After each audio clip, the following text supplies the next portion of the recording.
We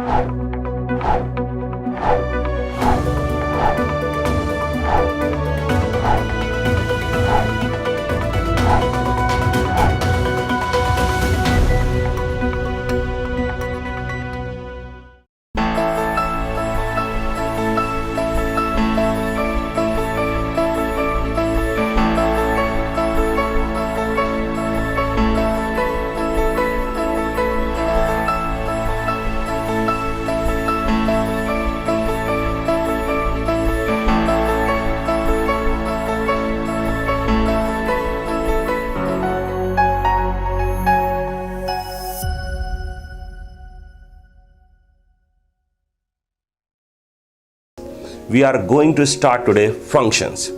Functions जो है वो कैलकुलस का सबसे इंपॉर्टेंट टॉपिक है।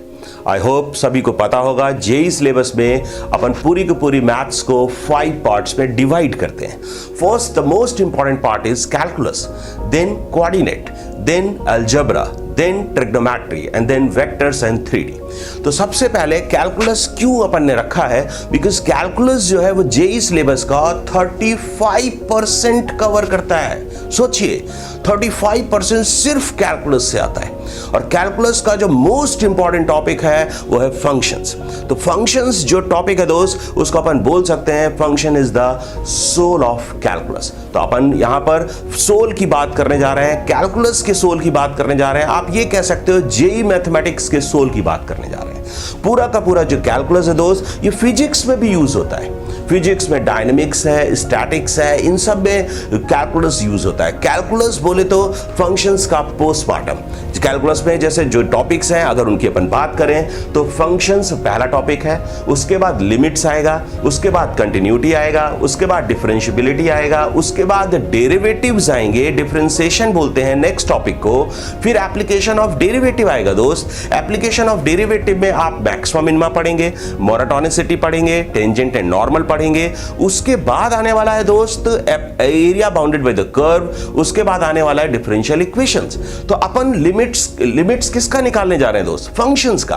कंटिन्यूटी किसका देखने जा रहे हैं? फंक्शंस का। डिफरेंशियबिलिटी किसका देखने जा रहे हैं? फंक्शंस का। तो सारा का सारा ये जो 1 to A to Z जो भी काम करने जा रहे हैं, सारा का सारा काम फंक्शंस पे होने वाला है। तो आई होप अगर इस लेक्चर को, इस वीडियो को आप बहुत अच्छे से देखते हैं तो फंक्शंस आपको अच्छे से समझ आएगा, और आई कैन गारंटी यू कि फंक्शंस में ना फिर आपको कभी डाउट आएगा, और कैलकुलस आपका स्ट्रांग होगा। कैलकुलस स्ट्रांग होगा तो आपका पूरा मैथ्स स्ट्रांग होगा, मैथ्स स्ट्रांग होगा तो जेईई को अपन फोड़ देंगे दोस्त, पक्का फोड़ देंगे। तो चलो जी अपन शुरू करने जा रहे हैं फंक्शंस। तो फंक्शंस में सबसे पहले अपन डिस्कस क्या करने वाले हैं? तो फंक्शंस में सबसे पहले अपन क्या स्टार्ट करेंगे दोस्त? क्या आप जानते हैं myeguru.com पे आप खुद चुन सकते हैं अपना ई गुरु और पढ़ सकते हैं पूरा का पूरा कोर्स बहुत ही ज्यादा अफोर्डेबल फीस पे, और इन 4 इंपॉर्टेंट पॉइंट्स के साथ assignments like DPPs, sheets, rank booster question banks after each lecture, video lectures and live doubt clearing sessions by best faculty of Kota, Delhi and Patna at very affordable fees. Best online testing platform with AI-enabled assessment and feedback. And important of all, monthly live PTM conduction in small groups.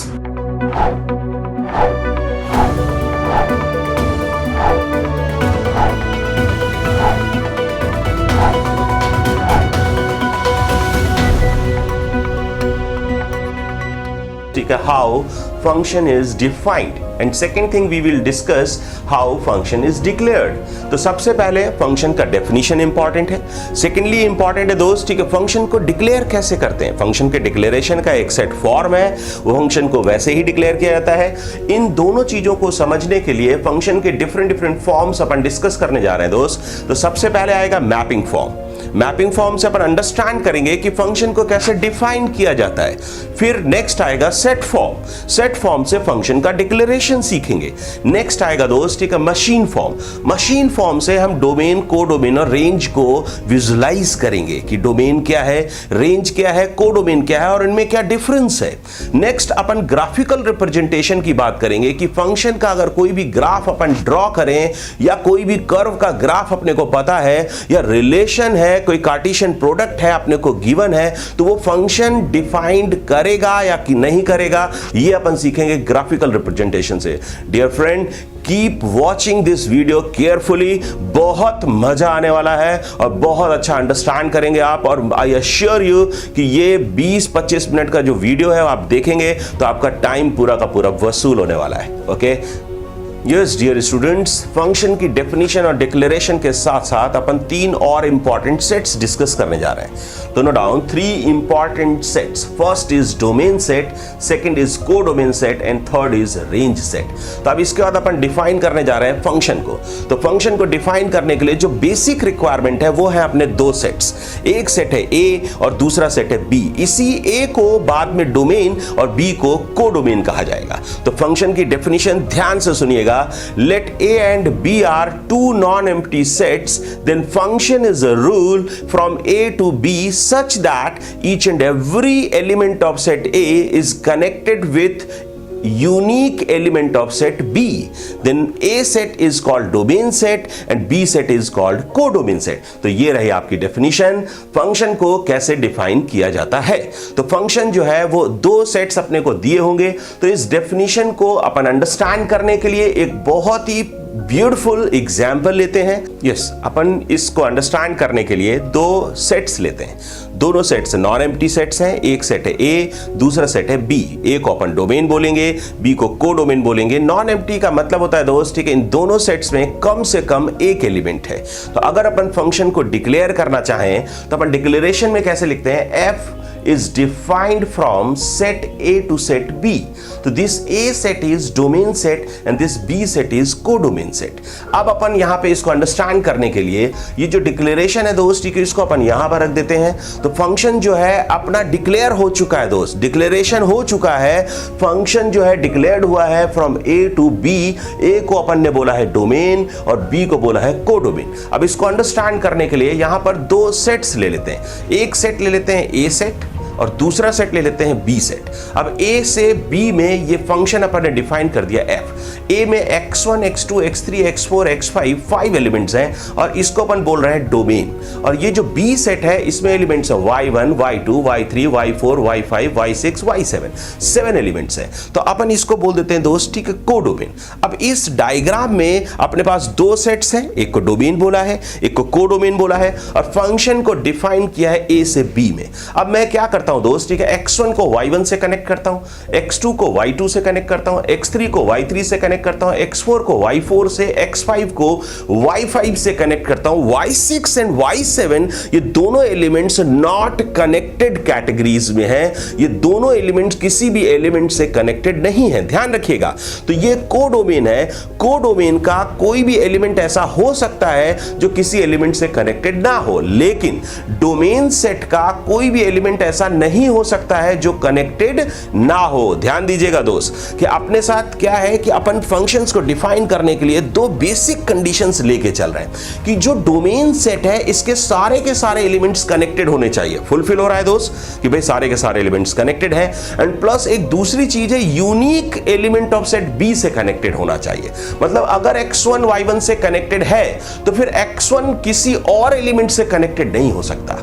मतलब अगर x1 जो है वो y1 का pre image कहलाता है और y1 जो है वो x1 का इमेज कहलाता है, तो यहां पर यूनिक इमेज की बात करते हैं। किसकी बात करते हैं दोस्त? यूनिक इमेज की बात करते हैं, यूनिक प्री इमेज की बात नहीं करते हैं। प्री इमेजेस एक से ज्यादा हो सकती हैं, इसका मतलब आपका y1 एक से ज्यादा एलिमेंट से कनेक्ट हो सकता है, लेकिन x1 कभी भी एक से ज्यादा एलिमेंट से कनेक्टेड नहीं होगा। जैसा कि आपने देखा दोस्तों, इन दोनों सेट्स के लिए ए और बी के लिए कि डोमेन का कोई भी एलिमेंट एक से ज्यादा एलिमेंट से कनेक्टेड नहीं होगा। तो इसका लिए इंडियन मेंटालिटी का सेट है, अपन कह सकते हैं 1 हस्बैंड 1 वाइफ, एक हस्बैंड के साथ एक वाइफ होगा। तो डोमेन सेट जो है वो इंडियन मेंटालिटी को कंप्लीटली फॉलो करता है, जबकि कोडोमेन सेट इंडियन मेंटालिटी को फॉलो नहीं करता है। कोडोमेन का एक एलिमेंट एक से ज्यादा एलिमेंट से कनेक्ट हो सकता है, जबकि डोमेन में one husband one wife relationship follow होता है। तो एक x1 के लिए एक y1। तो अपन करते क्या है दोस्त, इस डायग्राम को थोड़ा सा साइड में रख करके फंक्शन के सेट फॉर्म को समझते हैं। तो समझिएगा दोस्त, यहां पर x1 हमारा y1 से कनेक्टेड था, तो इसका अपन यहां पर एक f डिफाइन कर लेते हैं। f equals to curly bracket के अंदर फर्स्ट ऑर्डर पेयर आ रहा है दोस्त x1 y1, second order pair x2 y2 से कनेक्टेड है तो x2 y2, third order pair x3 y3 से कनेक्टेड है तो x3 y3, then x4 y4 and respectively x5 y5 curly bracket close करिए प्यार से। और ये एक फंक्शन है दोस्त, ये रिलेशन जो है ये फंक्शन है, ये रूल जो है ये फंक्शन है। This is called set form of the function, इसको set form of the function कहा जाता है। तो फंक्शन में अपन जो ऑर्डर्ड पेयर्स अपन ने define, I think ordered pair सभी समझते होंगे। ऑर्डर्ड पेयर का मतलब होता है कि जो फर्स्ट एलिमेंट है वो फर्स्ट के प्लेस पे आएगा एंड सेकंड एलिमेंट जो है वो सेकंड के प्लेस पे आएगा। इनके ऑर्डर को चेंज नहीं कर सकते। A, B ordered pair can not be equals to B, A ordered pair.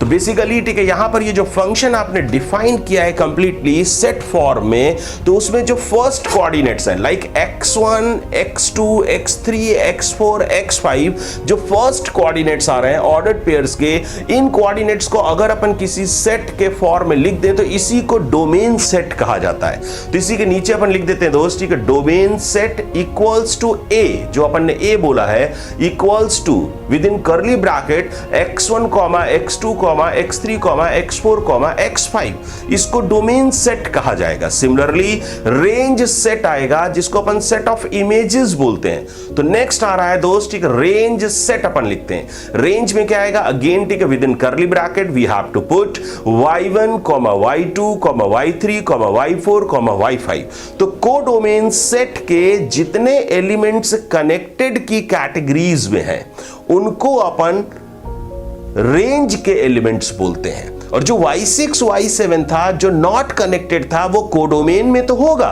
But range में नहीं होगा। रेंज बोले तो सेट ऑफ इमेजेस, कोडोमेन बोले तो all the elements belonging to set B into which function is to be defined. तो अपन यहां से नेक्स्ट सेट ले देते हैं कोडोमेन सेट। तो codomain set equals to within curly bracket y1 to y7 all elements. तो ये डिफरेंस है between domain, range and codomain में। दोस्तों ऐसा लगता है मुझे कि शायद आपको डोमेन, कोडोमेन और रेंज तीनों का डिफरेंस समझ आया होगा, तीनों की डेफिनेशन समझ आई होगी। तो अपन डोमेन फिर से एक बार जल्दी से देखते हैं। डोमेन बोले तो set of pre images, domain बोले तो set of pre images. Codomain बोले तो all the elements belonging to set B। Range बोले तो set of images, only those elements which are connected with any one of the element of set A और domain set. अब अपन next example लेने जा रहे हैं, तो अपन इसको हटाते हैं दोस्त, ठीक है। अब और कुछ ब्यूटीफुल एग्जाम्पल्स लेते हैं, छोटे छोटे एग्जाम्पल्स लेकर के मैं आपको समझाता हूं कि फंक्शन डिफाइंड अगर है तो कैसे होगा। अपन अगर मैपिंग के फॉर्म से आइडेंटिफाई करना चाहें, कोई भी मैपिंग अपने को दिया है तो अपन वो मैपिंग फंक्शन बोलेंगे या नहीं बोलेंगे, तो उसके लिए खटाखट अपन 2-3 एग्जाम्पल्स लेते हैं। तो let this is your A set, this is your B set. छोटे छोटे एग्जाम्पल्स लेते हैं। यहां से अपन ने फंक्शन को डिफाइन कर दिया, इसको अपन वही डोमेन सेट बोलते हैं, इसको कोडोमेन सेट बोलते हैं। डोमेन में x1, x2 आ रहा है, कोडोमेन में y1, y2, y3 आ रहा है। तो अब x1 को अगर मैंने y1 से कनेक्ट कर दिया और x1 को y2 से कनेक्ट कर दिया और x2 को कनेक्ट किया है दोस्त y3 से, ध्यान दीजिएगा, x1 को कनेक्ट किया है y1 एंड y2 से, क्या हो रहा है दोस्त, एक हस्बैंड का 2 वाइफ, चलेगा क्या, नहीं चलेगा। तो इसका मतलब 1 to many जा रहा है, 1x is connected with many y, not allowed, this is not a function। इसको उठा करके अपन पुट कर देते हैं। तो दिमाग में बिठा लीजिए दोस्त मोटा मोटा आइडिया कि फंक्शंस के केस में 1 to many is not allowed। 1 to many बोले तो 1x many y, 1x cannot be connected with many y, और 1 element of domain set cannot be connected with many elements of codomain set। अब next example लेते हैं फिर से दोस्त। ये अपना सेट A है, ये सेट B है, फंक्शन अपन ने डिफाइन कर लिया है फ्रॉम A to B। ए अपना डोमेन है, बी अपना को डोमेन है, फिर से y1 y2 y3 3 एलिमेंट्स हैं, x1 x2 यहां पर 2 एलिमेंट्स हैं, x1 को y1 से कनेक्ट किया, x2 को y2 से कनेक्ट किया, y3 नॉट कनेक्टेड कैटेगरी में, को डोमेन में चलता है दोस्त, को डोमेन में नॉट कनेक्टेड कैटेगरी चलती है, लेकिन डोमेन सेट में ऐसा नहीं होता है। तो डोमेन सेट में हमने चेक किया कि पहले दोनों एलिमेंट्स कनेक्टेड हैं, फिर यूनिक एलिमेंट से कनेक्टेड है, x1 हमारा y1 से कनेक्टेड है, x2 हमारा y2 से कनेक्टेड है, y3 नॉट कनेक्टेड है, 1 to 1 फंक्शन आ रहा है, इसको क्या बोलेंगे दोस्त, 1 to 1, 1x 1y, unique pre image unique image, ऐसे बोलते हैं 1 to 1। इसको भी अपन साइड में रख देते हैं, ये फंक्शन है। तो पहला एग्जांपल फंक्शन नहीं था, 1 to many जा रहा था, दूसरा एग्जांपल 1 to 1 जा रहा है, फंक्शन है। एक और एग्जांपल लेते हैं, मान लेते हैं दोस्त, ये सेट A है, ये सेट B है, अगेन x1 x2 इसमें 2 एलिमेंट्स हैं, y1 y2 y3 इसमें 3 एलिमेंट्स हैं, फिर से ये आपका सेट A डोमेन कहलाएगा, B सेट को डोमेन कहलाएगा, और ये फंक्शन अपन ने डिफाइन कर दिया है दोस्त, ठीक है, set A to set B में। अब अपन क्या करते हैं, x1 और x2 दोनों को उठा करके y1 से कनेक्ट कर देते हैं। x1 किससे कनेक्टेड है दोस्त, y1 से, तो x1 का इमेज क्या हुआ, y1, y1 का प्री इमेज क्या हुआ, x1, x2 किससे कनेक्टेड है दोस्त, y1 से, 2 elements y2 y3 both are not connected, x1 x2 दोनों एलिमेंट्स किससे कनेक्टेड है दोस्त, y1 से, y1 के प्री इमेजेस कितने हैं, 2, कौन से हैं, x1 x2, x2 का इमेज क्या है, y1, x1 का इमेज क्या है, y1। आई थिंक सभी को समझ आ रहा है। y2 y3 को डोमेन में तो है लेकिन रेंज में नहीं है, डोमेन में 2 एलिमेंट्स हैं, x1 x2, रेंज में सिर्फ एक एलिमेंट है y1, को डोमेन में 3 एलिमेंट्स हैं, y1 y2 y3। अब ये जो फंक्शन बन रहा है इसको बोलेंगे many to 1, many x are connected with 1y, or more than one element of set A is connected with any one of the element of set B, these kind of functions are called many one functions। दोस्त ये many one है लेकिन ये function है, many to one function होता है, one to many function नहीं होता है। इसको भी उठा करके अपन यहां रख देते। तो इन तीनों केसेस में आपने देखा one to many फंक्शन नहीं था, one to one फंक्शन था, many to one भी फंक्शन है। अब नेक्स्ट अपन आगे बढ़ते हैं।